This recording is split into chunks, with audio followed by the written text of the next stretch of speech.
คุยชาแนลเพื่อนๆครับฝากกดซับสไครต์ให้น้องบุญด้วยนะครับสวัสดีครับเพื่อนๆนี้น้องบุญพาเพื่อนๆเที่ยวหลาดเลนะครับเพื่อนๆสังเกตเรือที่จอดนะครับ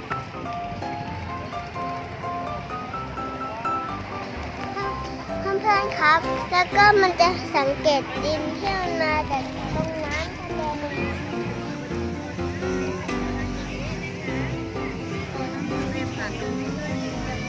จะไปในนั้นนะครับไปยังไงเนี่ยนะครับค่ะเห็นเขาบอกว่าน้ำเนี่ยคนเขาเพิ่งฉี่ลงมาเอ้ยไม่ใช่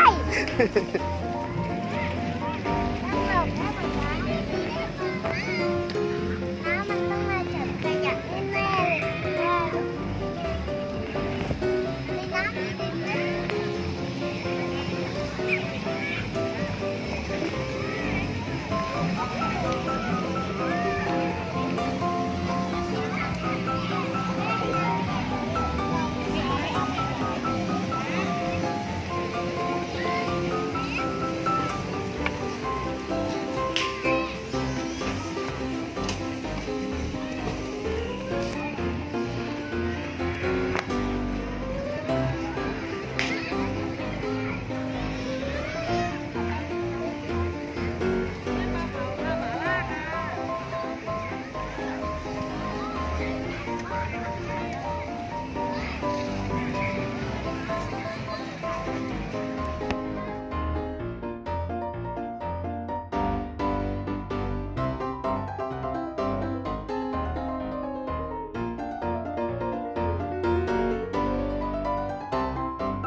ร้านเนอะ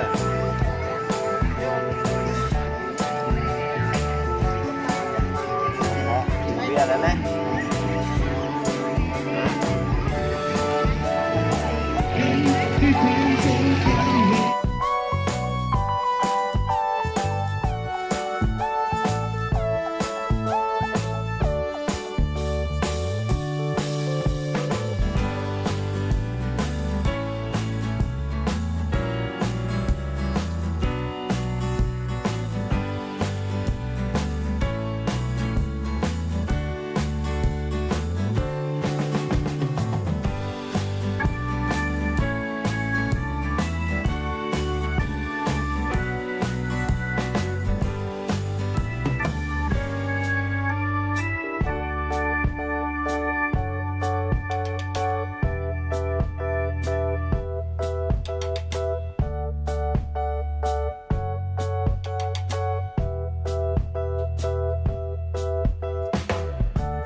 คุยชาแนล